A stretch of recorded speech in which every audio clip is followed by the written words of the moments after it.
Hello and welcome to the unboxing of the HP USB 2.0 v236w 32GB flash drive. This is not an unboxing, this is technically an unpacking. There is a transparent window on the back over here through which you can see the flash drive. This has a metallic component to it, mostly metallic, only a plastic component at the back. I will obviously give you a closer look.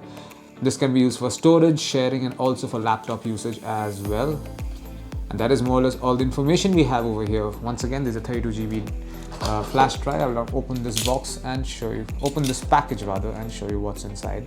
This is it. This is what the flash drive looks like. This is the HP USB 2.0 v236w flash drive. There you can go. It's largely has a metallic component here. It has a black, it's black in color, has a metallic finish to it. As you can see, it has HP logo on top and also 32GB written right over here. And this is obviously a USB-A jack over here, which should be compatible for every USB port on any laptop or PC, or even on, say, a music system or consoles even. And this is it. This is what you find inside the pack. Thank you for watching.